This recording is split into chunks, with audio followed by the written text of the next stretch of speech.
Welcome to పూరాలుకల్. తెలంగాణ కాంగ్రెస్ రాజకీయాలు ఒక్కసారిగా హస్తిన వైపు మళ్లాయి. రాష్ట్రంలో త్వరలోనే మంత్రివర్గ విస్తరణ జరిగే అవకాశాలు ఉన్నాయనే ప్రచారం జోరందుకోవడంతో అధికార పార్టీ ఎమ్మెల్యేలు మంత్రి పదవుల కోసం తీవ్ర ప్రయత్నాలు ముమ్మరం చేశారు. కేబినెట్ లో చోటు దక్కించుకోవడమే లక్ష్యంగా పలువురు సీనియర్ నేతలు ఢిల్లీకి క్యూ కడుతున్నారు. అధిష్టాన పెద్దలను కలుస్తూ తమకు అవకాశం కల్పించాలని విజ్ఞప్తి చేస్తున్నారు. ఈ రేసులో మునుగోడు ఎమ్మెల్యే కోమటిరెడ్డి రాజగోపాల్ రెడ్డి అందరికంటే ముందు వరుసలో కనిపిస్తున్నారు. తాజాగా ఆయన ఢిల్లీలో కాంగ్రెస్ అగ్రనేత రాహుల్ గాంధీ ప్రత్యేకంగా భేటీ అయ్యారు. బీజేపీ నుంచి తిరిగి కాంగ్రెస్ లో చేరే సమయంలోనే తనకు మంత్రి పదవి ఇస్తామని పార్టీ పెద్దలు హామీ ఇచ్చారని, ఆ హామీని నెరవేర్చాలని రాజగోపాల్ రెడ్డి కోరినట్టు తెలుస్తుంది. గతంలోనూ ఆయన పలుమార్లు బహిరంగంగానే మంత్రి పదవిపై తన ఆకాంక్షను వ్యక్తం చేశారు. తాజా భేటీతో కేబినెట్ విస్తీర్ణంలో ఆయనకు చోటు దక్కడం ఖాయమనే చర్చ పార్టీ వర్గాల్లో గట్టిగా నడుస్తోంది. మరోవైపు ఉమ్మడి రంగారెడ్డి జిల్లా కోటాలో మంత్రి పదవిని దక్కించుకోవడానికి గట్టి పోటీ నెలకొంది.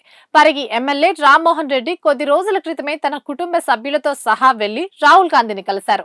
రంగారెడ్డి జిల్లా నుండి మంత్రివర్గంలో ఎవరికీ ప్రాధాన్యత లేదన్న విషయాన్ని ఆయన హైకమాండ్ దృష్టికి తీసుకెళ్లారు. అటు ఇబ్రాహీంపట్నం ఎమ్మెల్యే మల్రెడ్డి రంగారెడ్డి సైతం మంత్రి పదవి కోసం గట్టిగానే పట్టుబడుతున్నారు. కోహెడ్ లో జరిగిన సీఎం రేవంత్ రెడ్డి పర్యటనలోనూ మల్రెడ్డి రంగారెడ్డికి మంత్రి పదవి ఇవ్వాలంటూ ఆయన అనుచరులు, కార్యకర్తలు ప్లకార్డులు ప్రదర్శించడం రాజకీయ వర్గాల్లో హాట్ టాపిక్ గా మారింది. వీరితో పాటు అసెంబ్లీ స్పీకర్ గడ్డం ప్రసాద్ కుమార్ కి కూడా అధిష్టానం నుంచి పిలుపు రావడం రాష్ట్ర రాజకీయాల్లో పెను సంచలనంగా మారింది. ఆయన ఢిల్లీకి వెళ్లి రాహుల్ గాంధీతో పాటు ఏఐసిసి అధ్యక్షుడు మల్లికార్జున్ ఖర్గే కూడా కలిశారు. గతంలో ఉమ్మడి ఆంధ్రప్రదేశ్ లో మంత్రిగా పనిచేసిన అనుభవం ఉన్న ప్రసాద్ కుమార్ ను ఈసారి కేబినెట్ లోకి తీసుకునే అవకాశాలు ఎక్కువగా ఉన్నాయనే ప్రచారం జరుగుతుంది.